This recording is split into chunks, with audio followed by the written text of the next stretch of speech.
प्रश्न उठते हैं, जो मालिक से मिलव्यो कैसे होय, मालिक से मिलवो कैसे हो એટલે ભગવાન કેતે મળે।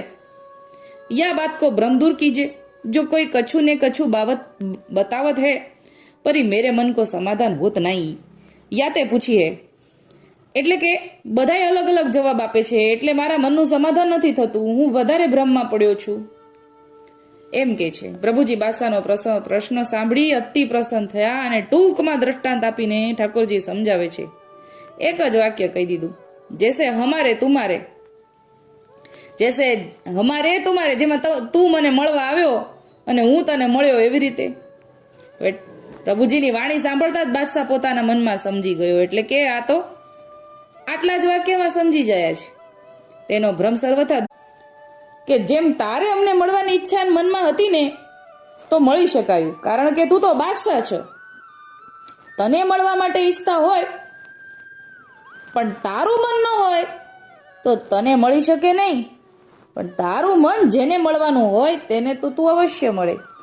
જો કોઈ બાદશાહને મળવા ઈચ્છતો હોય, કેમ કે એ તો રાજા છે, તો બાદશાહની અનુકૂળતાએ મળી શકાય, અગર ન પણ મળી શકાય પણ બાદશાહ પોતે જ મળવા ઈચ્છતો હોય તો જેને જરૂર જણાય તો પછી પૂછવાનું ક્યાં રહે। અહીંયા ઠાકોરજીએ બાદશાહને એવો જવાબ આપ્યો છે કે ઠાકોરજી જેના ઉપર કૃપા કરવા માગે એના ઉપર કૃપા કરે અને એને ઠાકોરજી મળે છે।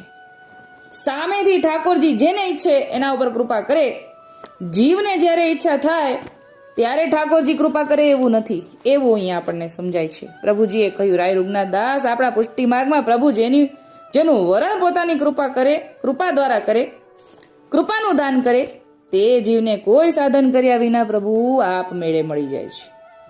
પણ કોટી સાધન કરે ને પ્રભુ ન વિચારે તો સાધન સર્વ મિથ્યા થઈ જાય। પ્રભુ વિચારે ને વરણ જીવનું કરે તે પુષ્ટિ માર્ગ।